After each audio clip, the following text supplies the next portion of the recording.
A photograph. A photograph, इस poem को शिरली टाउलसन ने लिखा है। ठीक है, आप अपने स्क्रीन पर ये रही शिरली टाउलसन। ठीक है, इस फोटो में आप उन्हें देख सकते हो। ए फोटोग्राफ, इस पोएम को शिरली टाउलसन ने लिखा है। इस पोएम को उन्होंने बड़ी ही भावुकता से अपनी माँ को, मदर को याद करते हुए लिखा है। ठीक है, इस पोएम में शिरली हमें बताती है कि एक कार्डबोर्ड है उनके हाथों में, ठीक है, या फिर उनके सामने, जो उन्हें उनकी माँ की याद दिलाती है। अब उनकी माँ जो है अब इस दुनिया में नहीं है। पोएटस जब पोएम को लिख रही होती है तब उनकी माँ इस दुनिया से जा चुकी होती है और वो बहुत ही सैड होते हुए उन्हें याद करते हुए इस पोएम को लिखती है। इस पोएम में वो हमें बताती है कि किस प्रकार से वो अपनी माँ को मिस करती है और किस प्रकार से उन्हें अपनी माँ की बहुत ही ज़्यादा याद आती है। तो देखिए, पोएम स्टार्ट होता है इस लाइन से, the cardboard shows me how it was. कहता है कि ये जो कार्डबोर्ड है ये मुझे दिखाती है, ठीक है, कि क्या दिखाती है, हाउ इट वाज, कि यह कैसा था, यह किस प्रकार का था। अब ये इट जो है ये किसको डिनोट करता है, कौन से सीन को डिनोट करता है। ये जो इट है ये पोएटस को वो चीज़ें याद दिलाती है जो पुराने समय की बात थी, जो बीते समय की बात थी, जो पोएटस को याद आती है इस कार्डबोर्ड को देखते हुए। कार्डबोर्ड क्या होता है? तो कार्डबोर्ड जो होता है वो एक पिक्चर होता है, किसके साथ, फ्रेम के साथ, मतलब फ्रेम किया हुआ कोई पिक्चर होता है, उसको हम लोग कार्डबोर्ड बोलते हैं। और ये कार्डबोर्ड जो है ये पूरा लकड़ी का नहीं बल्कि गत्ते का बना होता है। ठीक है, तो इस कार्डबोर्ड को देख करके पोएटस को उन सारी चीज़ों को, वो सारी चीज़ें याद आती है जो बीत चुकी है। अब कौन सी चीज़ था, तो अगले लाइन में हमको पोएटस बताती है कि कौन सी चीज़ थी। When the two girls cousin went paddling, कि जब दो, when the two girls, जब वे दोनों लड़कियां जो क्या थी, कजिन्स थी, जो क्या करने के लिए गई थी, पैडलिंग करने के लिए गई थी। ठीक है, पैडलिंग क्या होता है? तो पैडलिंग होता है क्या, समुद्र के किनारे जो होता है, जब आप नंगे पैर चलते हैं, खुले पैर चलते हैं पानी में, लहरों में या फिर रेत पर। ठीक है, तो पैडलिंग का मतलब आप समझ सकते हो, इसको हम लोग बोल सकते हैं walking with bear foot. Walking with bear foot, कहीं पर भी, इन द वाटर, ठीक है, या फिर on the bank of the sea, या फिर बीच, कुछ भी। ठीक है, each one holding one of my mother's hand. कहता है ईच वन, उन दोनों में से, ये जो दोनों कजिन्स थे, ये दोनों ही कजिन्स उनके, each one holding one of my mother's hand, जिन्होंने, उन दोनों ने ही इनकी माँ के एक एक हाथ को थाम रखा था, पकड़ के रखा था। एंड सी, और वह, the big girl some 12 years or so, और वह जो बड़ी लड़की है जिसका हाथ उन दोनों ने पकड़ कर रखा है, ऑब्वियसली वही शिरली टाउलसन की माँ है। और उनकी एज क्या है, सम 12 ईयर्स और सो, कुछ 12 साल या उसी के आसपास उसकी माँ की उम्र है उस समय जबकि यह तस्वीर है। जब यह तस्वीर लिया गया है, जब यह तस्वीर ली गई है, उस समय शिरली की माँ की जो एज है वो केवल 12 ईयर्स की है। ये लंबी लड़की है। एक कार्डबोर्ड है जिसमें 3 लड़कियों का पिक्चर्स है, उसमें उसकी 2 कजिन्स हैं जो पैडलिंग करने के लिए उनके साथ गई हुई है, और वो दोनों ही लड़कियां जो कजिन्स हैं वो पोएटस की जो मदर है उनके हाथों को थाम कर रखी हुई है, एक एक तरफ से पकड़ कर रखी हुई है। ठीक है, चल, तो अब अगला पैराग्राफ देखते हैं हम। अगले पैराग्राफ में पोएटस क्या हमें बताती है। All three stood still to smile through their hair. कहता है ऑल थ्री स्टूड स्टिल, कहता है वे तीनों ही सीधे रूप में, एकदम शांत में, स्थिर मुद्रा में खड़ी हैं। To smile through their hair, किस लिए? अब यहाँ पर लिखा हुआ है to smile through their hair. अब यहाँ पर स्माइल किया जा रहा है किसके द्वारा? Through their hair. लेकिन हेयर के द्वारा स्माइल कैसे होता है? स्माइल तो हम लोग फेस से, मुंह से करते हैं। तो यहाँ अगला लाइन पढ़ते हैं पहले, at the uncle with the camera. अब ये तीनों स्माइल कर रही थी, ठीक है, किसके द्वारा? अपने बालों के द्वारा। कहाँ पर? At the uncle with the camera. कहता है क्या कि ये तीनों लड़कियां खड़ी थी। अब इस लाइन से हमें पता चलता है क्या कि कोई फ़ोटो खींचने वाला अंकल है उसका, ठीक है, कोई भी व्यक्ति हो सकता है, मे बी उसका पर्सनल अपने अंकल हो, या फिर कोई एक व्यक्ति हो, जो कोई भी व्यक्ति जो फोटोग्राफर हो, तो वो फ़ोटो खींच रहे होते हैं। तो ये तीनों ही लड़कियां जो है शांत मुद्रा में, स्थिर मुद्रा में खड़ी हैं और स्माइल करते हुए उनको पोज दे रही है ताकि वो उनका फ़ोटो खींचा जा सके। अब ये थ्रू देयर हेयर का मतलब क्या है कि वे लोग अपने बालों से मुस्कुरा रहे थे। बीचेस पर हमेशा हवा की बुहार चलती रहती है, बुछार चलती रहती है, हवा की बुहार। तो हवा की बुहार जब चलती है तो तेज़ हवा का झोंका जब आता है तो बाल उड़ते हैं। तो मे भी हो सकता है क्या कि हवा चल रही होगी और उनके बाल उड़ के उनके फेसेस पे आ रहे होंगे, जिनसे उनकी मुस्कुराहट साफ तौर पर देखी जा सकती होगी। तो इस प्रकार से कहता है क्या, वो तीनों ही लड़कियां शांत मुद्रा में खड़ी है ताकि उनके अंकल क्या कर सकें, उनकी तस्वीर ले सके। और वे तीनों ही लड़कियां मुस्कुरा के पोज दे रही थी या फिर मुस्कुरा रही थी। आगे लिखा है, a sweet face my mother's that was before I was born. कहता एक सुंदर सा, एक मधुर सा, एक बहुत ही अच्छा सा चेहरा, एक प्यारा सा चेहरा किसका? मेरी माँ का। और ये सारी बातें जो है that was before I was born, मेरे जन्म के पहले की हैं, मेरे जन्म से पहले की हैं, ठीक। मतलब मैं जब जन्म ली थी उससे पहले की ये सारी बातें हैं। क्या कि वे तीनों खड़ी थी अंकल के सामने, पिक्चर्स खिंचा रही थी, स्माइल कर रही थी अपने बालों के द्वारा, और उनका चेहरा जो था वो बड़ा ही स्वीट था, ठीक है, किनका? इनकी माँ का। और ये सारी जो बातें हैं ये कब की है? बिफोर आई वाज बॉर्न, जब मैं पैदा हुई थी उससे पहले की है।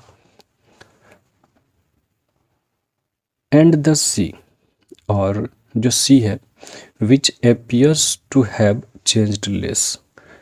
एंड द सी, और वो जो समुद्र है, वो जो समुद्र का किनारा है, which appears to have changed less, और वो जो समुद्र का किनारा है वो आज भी बिल्कुल नहीं बदला, या फिर उसमें बहुत ही कम परिवर्तन हुआ, ऐसा दिख रहा, ऐसा लग रहा कि जो जिसमें उस समुद्र को आज भी जब हम देखते हैं, तो आज भी जब मैं देखती हूँ तो उसमें आज भी बहुत कम बदलाव हुआ है, और वो बिल्कुल कह सकते हैं कि लगभग वैसे का वैसा है। लेकिन अगला लाइन में हमको पोएटेस बताती है कि washed their terribly transient feet.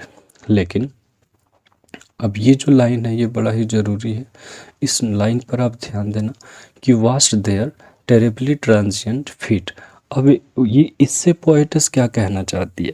तो सबसे पहले देख लो आप, टेरेबली जो है, टेरेबली का मतलब होता है एकदम भीषण रूप से, संपूर्ण रूप से, पूरी तरह से, ये कह सकते हो, ठीक। तो मैं ये लिखता हूँ इसको पूरे तरीके से, आप इसको समझ सकते हो, बहुत भी समझ सकते हो, पूरे तरीके से या फिर संपूर्ण रूप से, ठीक है। और वास्ट मतलब, वाश मतलब तो आप जानते हो धोना होता है, तो एक्चुअली हम वाश मतलब साफ करना लिखते हैं, ठीक है। या फिर एक और चीज़ लिखते हैं हम, इसका मतलब बदलना, ठीक है। और फीट मतलब तो आप जानते ही हो। और ट्रांजिएंट मीन्स क्या होता है? तो ट्रांजिएंट जो होता है वो ऐसा चीज़ होता है जो कोई चीज़ परमानेंट नहीं हो, जो किसके लिए हो? फॉर शॉर्ट टाइम हो। किसके लिए? फॉर शॉर्ट टाइम, जो कम समय के लिए हो। तो लाइन क्या कहता था कि washed their terribly transient feet, बल लेकिन ये जो सी है, वो जो समुद्र है, वो आज भी बहुत कम उसमें बदलाव आया है। लेकिन जो उसकी माँ है, उसकी माँ जो है वो पूरी तरह से ख़त्म हो चुकी है, वो बदल चुकी है। मतलब उसकी माँ जो है अब पूरी तरह से चेंज हो चुकी है, ठीक है। जैसे आप देख सकते हो क्या कि यहाँ पर बोला गया था कि ये जो बातें ही थी कब की थी, जब मैं पैदा नहीं हुई थी उस समय की बात है कि उन लोगों का चेहरा जो है वो बहुत ही स्वीट था और वो तीनों एक साथ खड़ी थी। और ये जो समुद्र है वो समय के साथ बहुत ही कम बदलाव आया है उसमें, लेकिन उसकी माँ जो है, उसकी माँ पूरी तरह से बदल चुकी है और उसकी माँ को समय ने बिल्कुल पूरी तरह से उसको बदल कर रख दिया है। ठीक है, क्योंकि उसकी माँ जो है वो एक इंसान है और इंसानों में बदलाव होता है। ठीक है, तो उनकी माँ जो है वो पूरी तरह से बदल चुकी है। ठीक है, अब अगला लाइन हम देखते हैं, लिखा हुआ है कि सम 20-30 ईयर्स लेटर, कहता है कुछ 20-30 साल के बाद। कब? सम 20-30 ईयर्स लेटर, कुछ 20-30 सालों के बाद, क्योंकि यहाँ बोला कि वो क्या पूरी तरह से बदल चुकी है, उसको समय ने पूरी तरह से बदल दिया। तो कहता है कुछ 20-30 सालों के बाद she would laugh at the snapshot. कहता है क्या कि वो जो है वो उस स्नैपशॉट पर, स्नैपशॉट का मतलब फोटोग्राफ, स्नैपशॉट का मतलब फोटोग्राफ जो उनके अंकल ने लिया था, तो उस स्नैपशॉट को देखकर वो क्या करती थी, हंसती थी और बोलती थी, क्या बोलती थी, सी बेटी एंड डॉली। कहता है कि वो मुझसे कहती है, क्या कहती है कि देखो बेटी और डॉली को देखो, see wood say and look how they dressed us for the beach. कहता है क्या, और ये देखो कि उन्होंने, उन लोगों ने, किन्होंने, उनके माता पिता ने किस प्रकार से उन लोगों को ड्रेस किया था, किसके लिए, उस बीच के लिए, उस बीच पर जाने के लिए या फिर घूमने के लिए।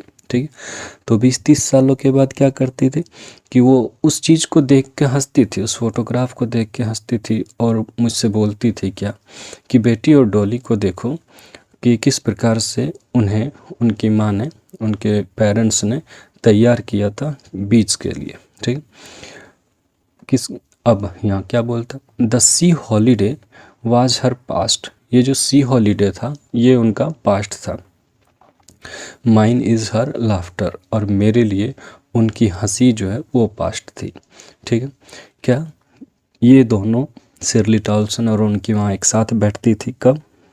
उनके 20-30 साल के बाद, जब वो बीच पर गई थी तो उस समय वो 12 साल की थी, तो 12 साल की वो एज में वो बीच पर गई थी जब उन्होंने एक फ़ोटो लिया था।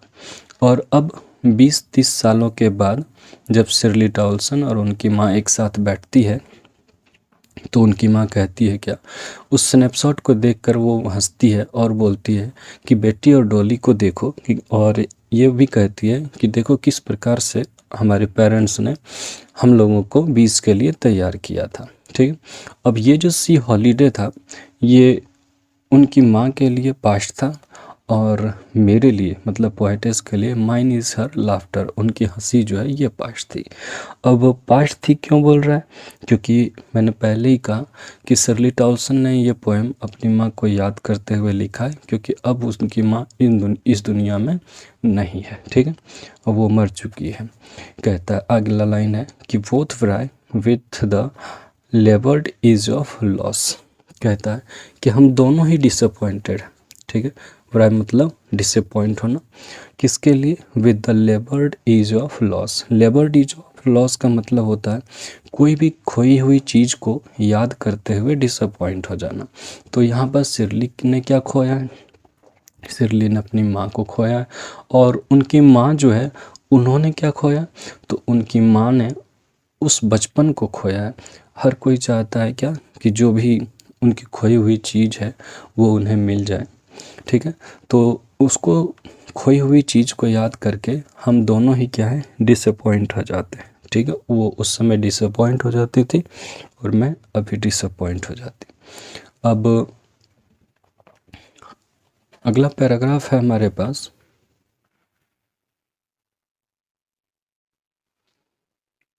अब अगला पैराग्राफ है हमारे पास क्या कि now she has been dead, अब जो है वो मर चुकी है, nearly as many as nearly as many years as the girl lived। कहता है क्या कि अब वो जो है शी हैज़ बीन डेड, अब वो मर चुकी है। अब कितने साल पहले? नियरली एज मैनी ईयर्स, कहता है उतने साल पहले जितना वो गर्ल उस गर्ल की जो लाइफ थी, उस गर्ल, कौन से गर्ल? फोटोग्राफ में जो गर्ल दिख रही है उनकी माँ, क्या एज था उनका? तो 12 ईयर्स उनका एज था। तो पोएटिस यहाँ कहती है कि अब कुछ 12 सालों पहले as many years as the girl lived, कि जितने उस फोटोग्राफ वाली लड़की की एज है उतने सालों पहले उनकी माँ जो है वो मर चुकी है, डेड हो चुकी है, वो इस दुनिया से जा चुकी है। And of this circumstance there is nothing to say at all. कहता है क्या? और इस घटना पर, उनकी जो मृत्यु है, उनकी मृत्यु पर इस पर वो शोक व्यक्त करती है और कहती है क्या? उनकी जो मृत्यु है उनके बारे में there is nothing to say at all, उसके पास कहने के लिए बिल्कुल भी कुछ भी नहीं है। It is silence and silence and silence, ये लिखा हुआ इट्स साइलेंस साइलेंसेस, मतलब अब बिल्कुल उस पर ये कुछ भी नहीं बोल पाती है, केवल शांति है, चुप्पी है और मौन है, हर तरफ सन्नाटा है। ये अपने मदर को याद करते हुए बहुत ही ज़्यादा दुखी हो जाती है और उसको खोने पर ये बहुत ही निराश होती है।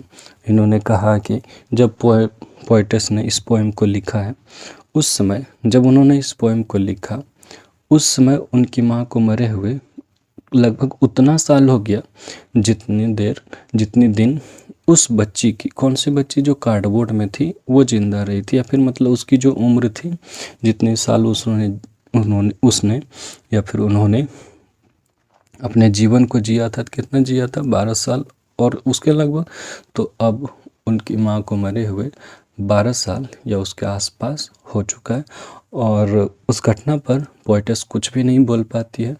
और जब भी उनको अपनी माँ की याद आती है तो उनके आसपास, उनके पास बिल्कुल शांति हो जाती है। ठीक है, मतलब वो बिल्कुल मौन हो जाती है, वो बिल्कुल ही निराश हो जाती है, उदास हो जाती है, हताश हो जाती है। ठीक है, तो चलिए अब इस पोएम का कुछ क्वेश्चंस को मैं अगली वीडियो में आपको दूंगा। तो आपको क्वेश्चन चाहिए तो डिस्क्रिप्शन में मैं लिंक दे दूंगा आपको उस वीडियो का, तो आप वहां से भी देख सकते हो, नहीं तो प्लेलिस्ट चेक कर सकते हो। ठीक है, वीडियो में बने रहने के लिए थैंक यू।